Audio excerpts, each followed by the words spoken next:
Hey guys, my name's Damien Derrick. This is Precision Airbrush YouTube channel.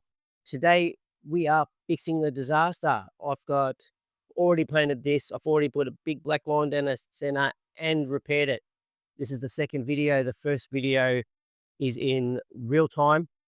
Today's video is going to be time-lapse version with me commentating over the top of it. If you want to get in depth, have a look at the real time. It goes for about 30 minutes. But the same information is going to be here. You're just going to see me actually doing each stage in fast forward. So hope you find it helpful. Before we get into it though, I want to remind you that I've got the beginner's guide to airbrush care, free PDFs. Download in the video description, the link to get those in there. Great guide. I put a lot of effort into it. There are 8 pages of troubleshooting for airbrushes. Very handy to keep. All right, let's get into it. Okay, so you can see at the start here, the disaster in the making, big black line down the center. The very first thing I'll talk about here is you don't ever try to repair when it's wet. So you can see me just dabbing it dry there and in preparation for that very first stage, which is very light fog of white. So the picture has gray, black and white in it. The first stage is to put that white. The white over dark shifts to blue if you're not aware of that.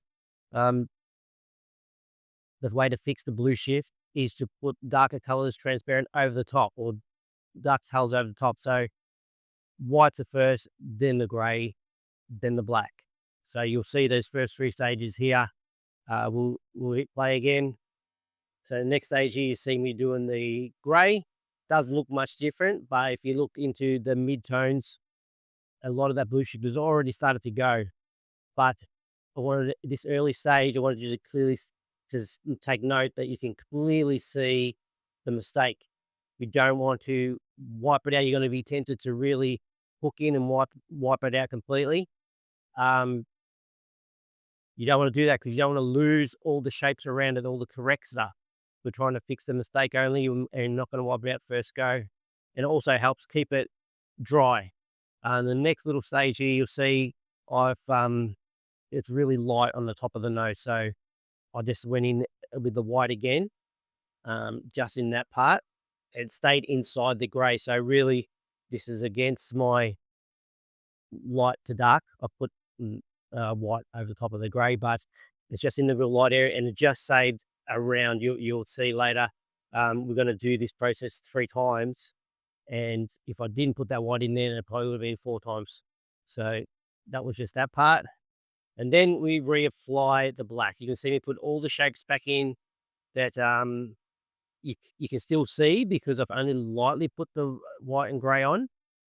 And you can even see there when we pause the video that you can clearly see the disaster still, but how much of it has already gone just once around. So all we do is repeat that process again. So here I'm fogging over with the white, and then I'll go back with the gray again, just lightly, and take note here that on the nose there, it's almost gone. These are very light dust of black, and they'll be gone. There's a few areas where the disaster disappeared already this second time around, and the only tinge of the blue shift you can't really see it in the photo is in the black areas because the gray has killed the blue shift that the white left in those areas. Wherever the white remains, well, that's not blue shift, but that is 100% white. So then this is the second time me going around with the black, putting it in, and you can see now it's just almost gone. It's just a very light dust of the, not dust, a very light transparent of that that disaster. So it never takes me more than 3 times. This one could have done it 4 times. It's very rare that I'll do it more than 2, to be honest, but it was a really big disaster. So you see me just doing that again there. That was the white, then the grey on top, and then we'll just go back in and finish off the last time around with the black. I think then after that, we'll go in and just do a couple little highlights of whites just to touch up and finish it off. and then that will be the end of that. So what I want to just emphasize, I'm not asking you to do this is my 28 years of experience in being able to produce that artwork. I'm asking you just to do what you've already done. So if you've got a disaster, if you've got a like you've made a mistake, you just got to repeat what you've already done, but just go through those layers. White, gray, black is really important. And just do it again what you've already done the first time so you can do it. The other advantage of this is the lesson inside the lesson. Once you understand this process, it's the way to make your artwork go to the next level. So rather than fixing a mistake, you are adjusting shapes that are not quite right. So just something to keep in mind. But I hope you find this helpful.